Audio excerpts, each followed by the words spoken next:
Hey everyone, welcome to another review. As always, my name is Jay, and today I'm going to be reviewing for you the new Ork Codex that came out this weekend. Sorry it took me so long to do the review. I've been dying to get my hands on this codex, and I was excited until I started reading the codex.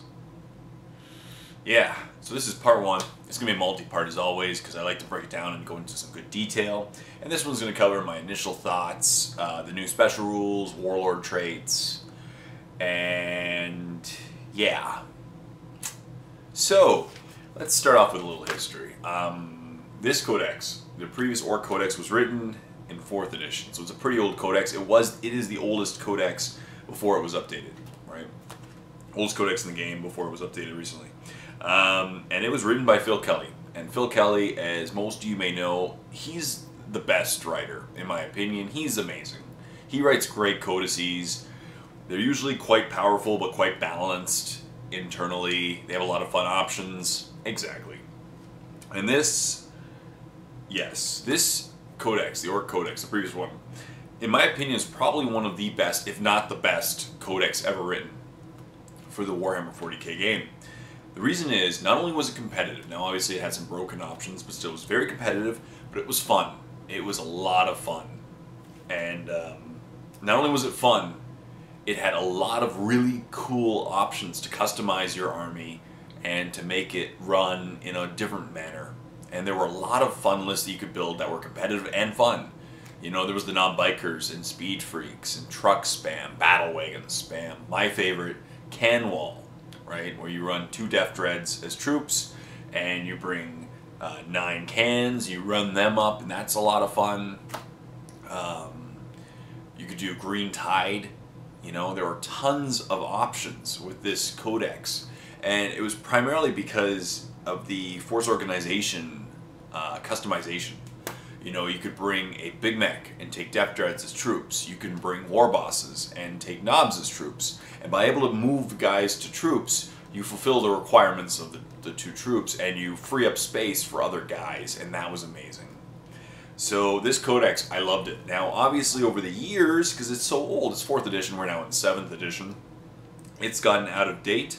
So it, of course, needs an update and a wheel back into competitiveness into 7th edition, and that's what I was hoping this codex would accomplish.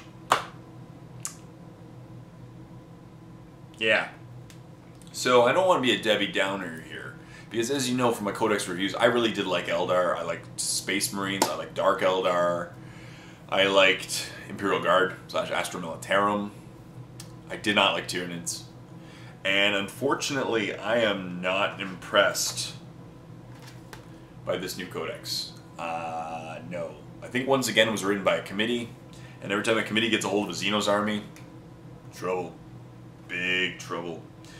So, yeah, I'm not impressed. I don't think this is a well-written codex, and I don't think this army will do well in 7th edition. I do not believe so. There were obviously some overpowered options in the previous codex, and they had to fix them. There were obviously some named characters that didn't have models, so as predicted, they would be removed from the codex. But what I don't like about this codex is, number one, they obviously took away the force organization chart manipulation. You can't bring this, take this as troops. Now, I know in 7th edition everything can score, but the key is you wanted to free up that space and fulfill the two troop requirements. Now, I recently did a battle report where I didn't bring any boys. I just brought 2 Death Dreads as troops because they can score. And in this new codex, that is not allowed. You can't take Death Dreads as troops. You can't take non-bikers as troops. You can't take Knobs as troops. No more of that. Another thing that I'm really not impressed with this new codex is the fact that they moved around a lot of stuff.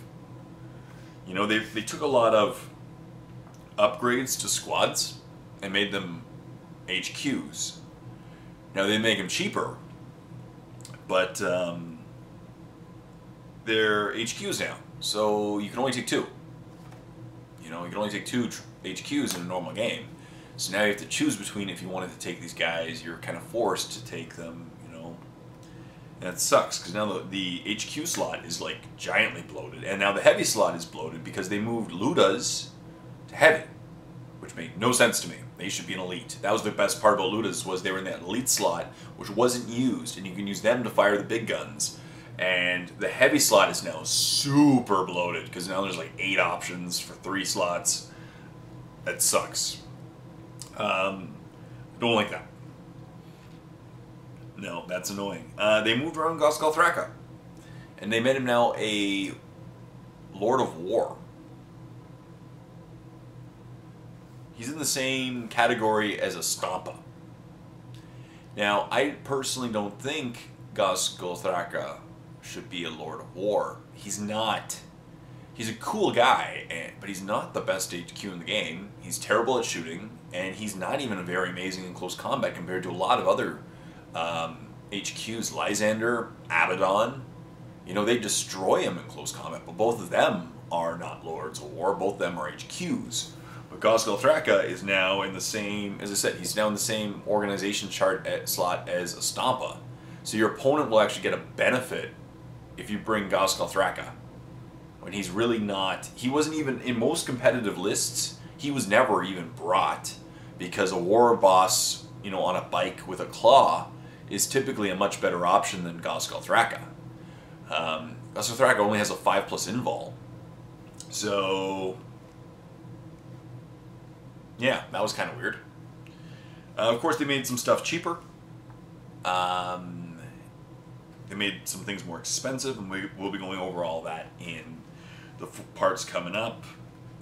And as I said, they removed Zogwart and Waaagh because there weren't any models, and we know GW is now in the policy that if they don't have a model out for a specific character, they're not going to keep that character. They're going to remove them. That way, no lawsuits needed. So yeah, that's my initial thoughts. Not impressed.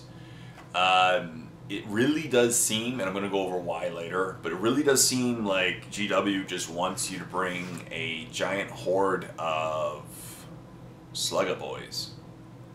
It seems like they really just want to push you to that, and that's not the most fun way of running the army. And on top of that, I really do feel that this codex is not compatible with 7th edition. It's not going to be competitive, and it may not even be fun. I'm going to keep playing Orks because I love them. But I just feel that there's a really big mismatch between this and the feel of 7th edition. 7th edition is about shooting. It's a shooting game now. And that's why armies that do shooting, like Astra Militarum, Space Marines, Eldar, Tau, are exceeding. And Orks aren't amazing at shooting.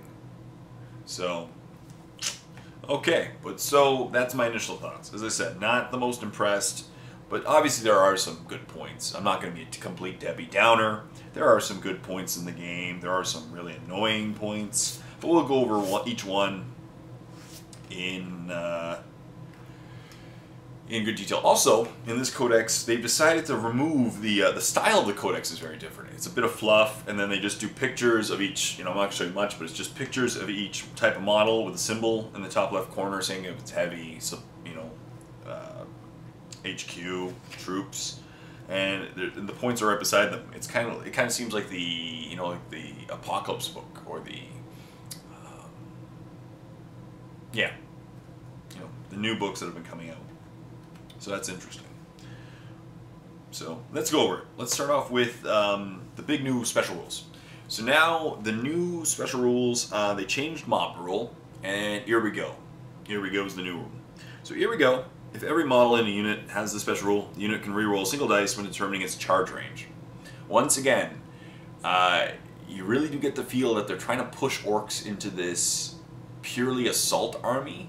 And they aren't. Like, if you've been playing Orks, I started playing Orks in 2nd edition, and they weren't purely, I thought I could be wrong, but I remember them being ballistic skill 3.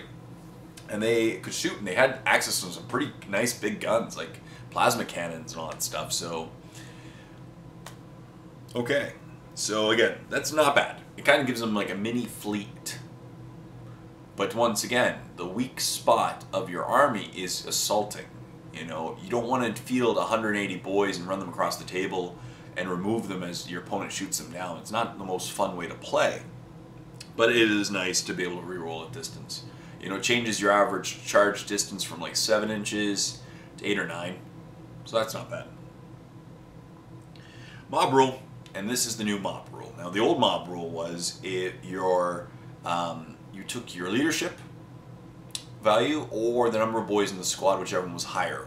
So if your leadership was 7 and you had 8 boys in the squad, your leadership became 8. And after 10, your squad was fearless. And I really liked this. Of course, once your squad got whittled down to 6 or 4 or 5 boys, you'd get in trouble.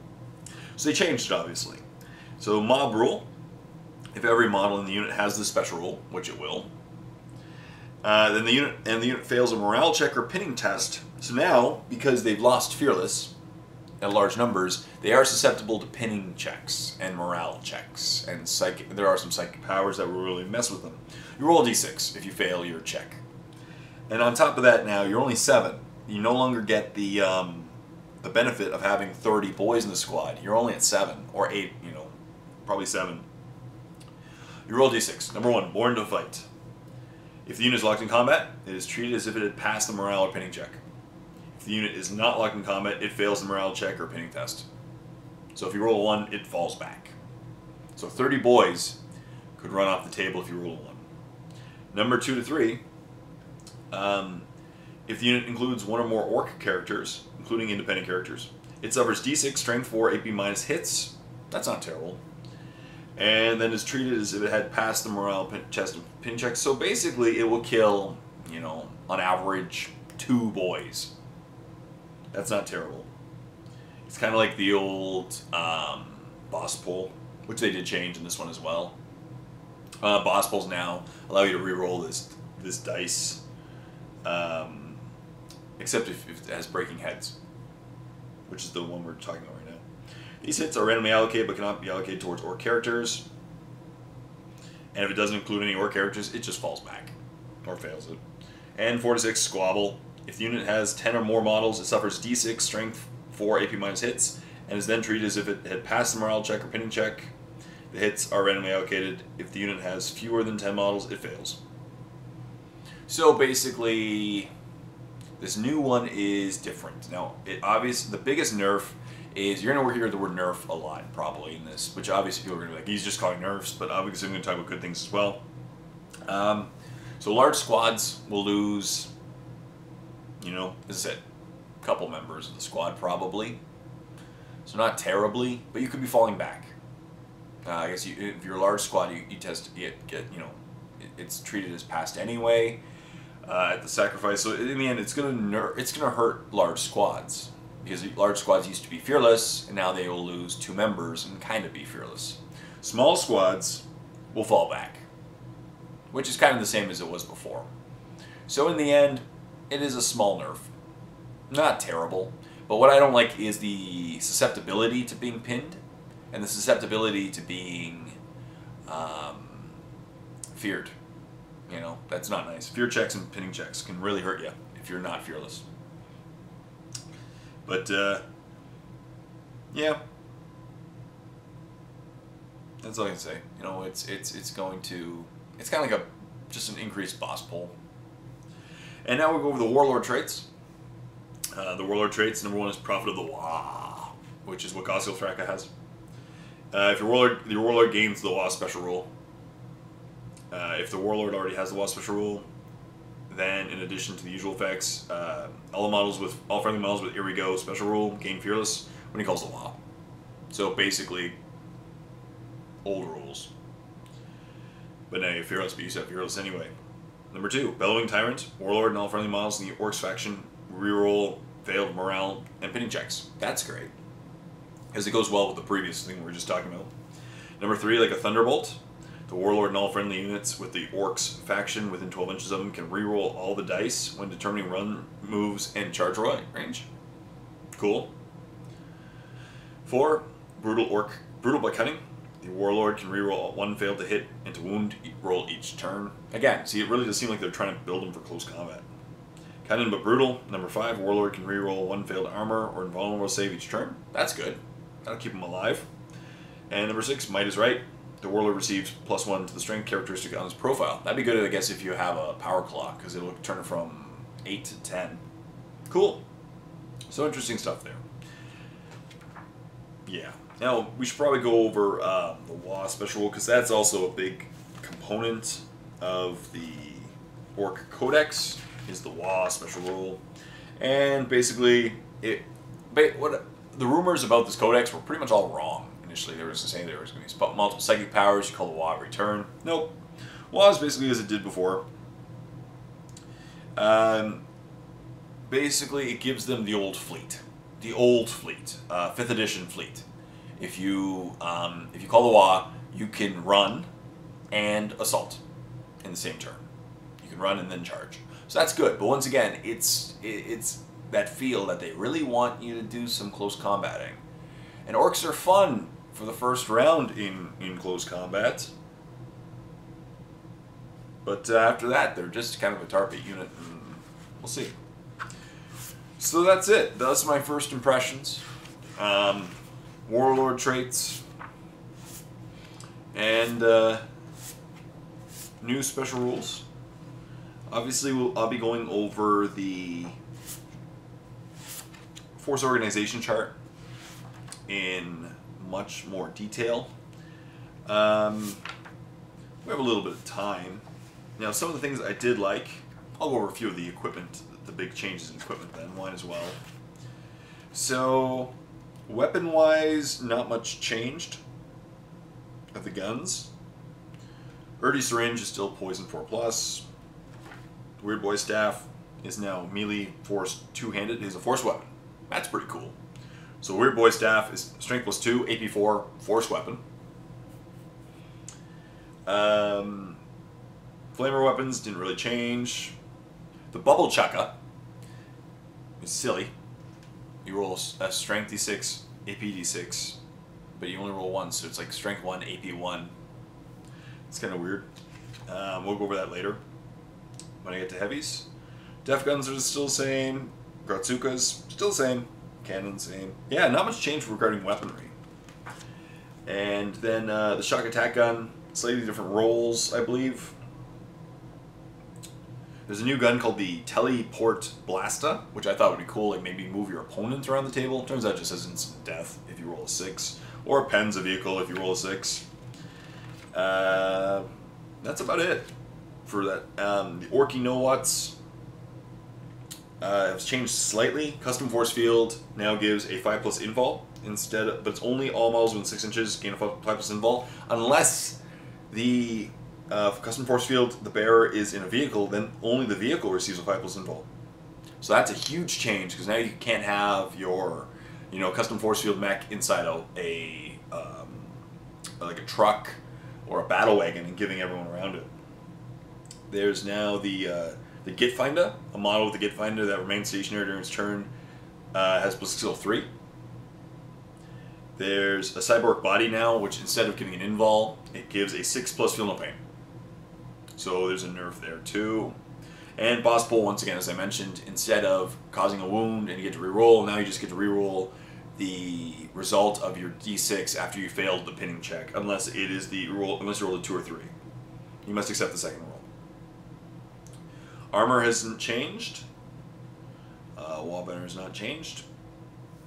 And yeah, and then the big thing are like grot riggers. Oh yeah, we should probably go over the gifts of Gork and Mor. Let's do that now as well. Why not? So there's now gifts of Gork and Mor, which are their things that you can purchase. Their artifacts. And we'll go over the psychic powers later when we get to the psychers. But number 1 is Definken Cap. The wearer of the Definken Cap generates an additional Warlord trait from the strategic traits table in Warhammer 40k rules. That's cool. Warboss Gazbag's Blitzbike. A model equipped with Warboss Gazbag's Blitzbike changes the unit type to bike. In addition, the model gains a 4+ armor save. When turbo boosting, this model can go up to 18 inches instead of 12, and it counts as cover save as being 1 point higher than normal. Warboss Gazbag's Blitzbike is equipped with Twinley custom Daka blasters. Strength 6, AP 3, Assault 3. Not bad. That's pretty good. Maybe that would be fun to put a Warboss on. The Lucky Stick. All models on the bearer's unit add +1 to the weapon skills characteristic. Their profile, not bad. It's equivalent essentially to a Waaagh banner. In addition, the bear can choose to reroll any failed to hit or to wound rolls or saving throws that they make. That's great. That's pretty cool. However, should 3 or more of the re-rolls generate failed results, in the same turn, the model is immediately removed as a casualty with no saving throws of any kind allowed. Risky. There's Head Wappa's Kill Choppa. These names are hilarious. There's a gun, strength +2, AP 5, melee, decapitating strike, rending two-handed. Decapitating strike, any to wound roll of 6 made with just as instant death. The fixer uppers. In each of the shooting phases, instead of firing a weapon, a model equipped with the fixer uppers can choose to repair a single friendly vehicle he is in base contact with or embarked upon. To repair a vehicle, roll d6 on a 3 or more. You may either restore a hull point or repair a weapon destroyed, or an immobilized result instead. This is effective immediately. And finally, the Dead Shiny Shooter. Strength 4, 18 inches, AP 6, Assault 6, Spray Shot, Twin Link to Spray Shot. Roll d6 each time the deadly shiny shooter fails to hit its target. For each roll of 1, a friendly unit within 6 inches of the target chosen by your opponent suffers a single strength 4 AP 6 hit, as if it were just shot by the wielder. The wielder of the shiny shooter and his unit cannot be chosen. I wouldn't take that. That seems a little risky. Cool. So yeah, we'll go over in future videos the power of the Waaagh and the tactical objectives and all that stuff. We've already gone through Warlord traits and the mob rules and most of the big changes, as I said. So those are my first impressions. I really don't. This Ork Codex has lost a lot of its customization, has lost a lot of its fun, and I think they're really trying to push you just to run a bunch of boys. We'll see. So stay tuned for the next episodes where I'm going to be going over the force organization chart in much greater detail. Obviously, there are some pros to the Codex, not all bad or anything. I don't want to sound like a complete Debbie Downer here, but I just feel that a lot of the coolness has been lost. And I'm not saying about competitiveness, because I love to play for fun, and I feel a lot of the fun combinations are going to be lost in this. But we'll go over them in future videos. Stay tuned for more videos. Till next time, this is Jay saying, happy painting, everyone.